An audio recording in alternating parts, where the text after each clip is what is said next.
Le journal Christophe Lamar. Bonjour Christophe. Bonjour Dimitri, bonjour à tous. Vladimir Poutine voulait annoncer une victoire militaire en Ukraine. Il devra se contenter de célébrer le souvenir d'un autre succès en ce lundi 9 mai.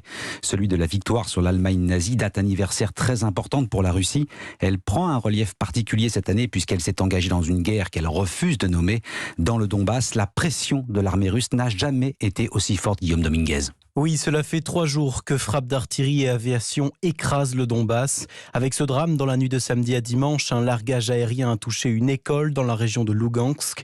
Hier soir, Volodymyr Zelensky a annoncé la mort des 60 civils coincés sous les décombres. Il se protégeait des bombardements dans le bâtiment d'une école ordinaire qui a été attaquée par une frappe aérienne russe. Agir ainsi, c'est imiter précisément le mal que les nazis ont fait à l'Europe.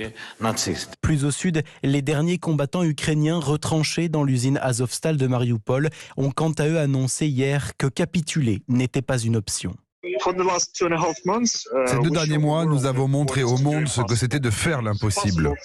Notre objectif, c'est de défendre nos positions. Et nous pouvons encore continuer à le faire. Nous, tous les militaires de la garnison de Mariupol, nous avons été témoins de crimes de guerre commis par la Russie, par l'armée russe. Des crimes de guerre qui, selon Kiev, auraient coûté la vie à plus de 20 000 civils à Mariupol depuis le début du conflit. Guillaume Dominguez. Le point d'orgue de ce défilé du 9 mai à Moscou, ce sera bien sûr le discours de Vladimir Poutine. Le président russe va-t-il déclarer officiellement la guerre à l'Ukraine? Les services de renseignement américains et britanniques en sont convaincus. Absurde, leur a répondu le porte-parole du Kremlin. Vladimir Poutine aura le dernier mot sur le plan intérieur. Une entrée en guerre pourrait changer beaucoup de choses. C'est ce qu'explique Jean de Glignasti. C'est l'ancien ambassadeur de France à Moscou et actuel directeur de recherche à l'Institut de Relations internationales et stratégiques. Ça lui donnerait des moyens supérieurs pour la mobilisation en faveur de la guerre. Par exemple, il pourrait déclarer la loi martiale, donc ça accentuerait le contrôle sur la société et ça lui permettrait peut-être de faire appel plus facilement aux conscrits dans la guerre contre l'Ukraine, puisqu'il manque cruellement d'effectifs en Ukraine.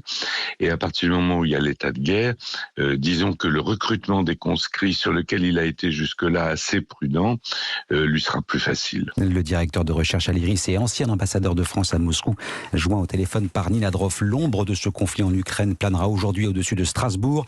Emmanuel Macron s'adressera au Parlement européen. Discours du chef de l'État et président du Conseil de l'Union avant une rencontre avec le chancelier allemand Olaf Scholz à Berlin. L'Europe qui peine toujours à s'accorder sur de nouvelles sanctions contre Moscou. C'est surtout la question du pétrole qui divise les 27. La Hongrie bloque le processus, mais un diplomate européen l'assure.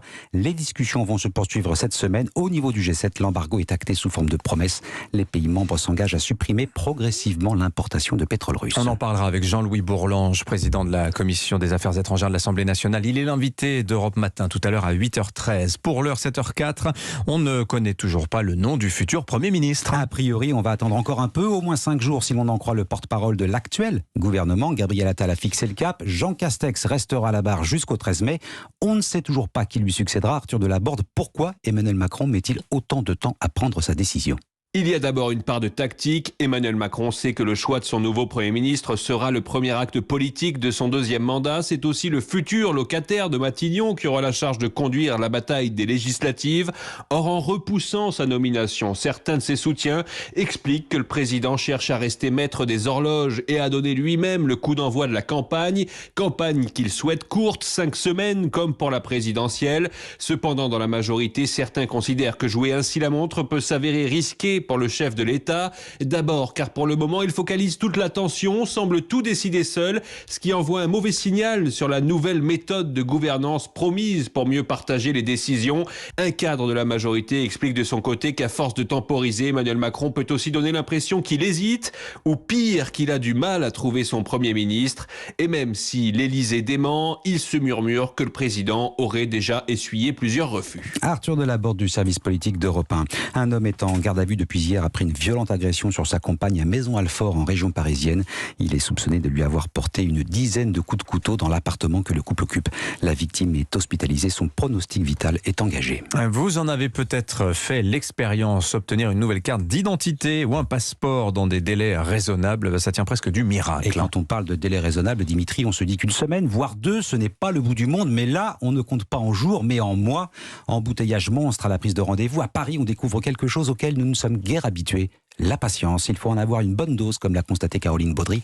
Elle a fait le tour des mairies d'arrondissement. Reportage. J'ai fait la mairie du 18e, du 17e. J'ai fait la mairie du 7e. Et celle du 15e arrondissement de Paris. Brett en sort, descend les marches agacée. Elle tente en vain d'obtenir un rendez-vous pour renouveler le passeport de sa fille de 9 ans. Depuis janvier, j'essaye. On veut partir en Afrique pendant les grandes vacances. On va tout annuler à cause de ça. Je ne sais pas comment les autres ils ont pu faire pour avoir des renouvellements. En écrivant directement à son maire, répond Jean-Loup, 72 ans, carte d'identité tout juste récupérée. J'ai dit, que remplir le formulaire sur ordinateur, c'était inaccessible aux handicapés visuels. Et 2, que les délais d'attente n'étaient pas admissibles pour un service public. Pour éviter 8 mois d'attente à Paris, Martine, qui l'accompagne, a carrément déposé son dossier à 75 km de là. À Verneuil-en-Alade, c'est ça, à la campagne dans l'Oise, où on a accepté de me prendre le lendemain. Et en 8 jours, j'ai eu ma carte d'identité et mon passeport. L'Agence nationale des titres sécurisés promet un retour à la normale cet été grâce aux 160 nouvelles recrues notamment. En attendant, elle rappelle que les passeports et pièces d'identité périmés depuis moins de 5 ans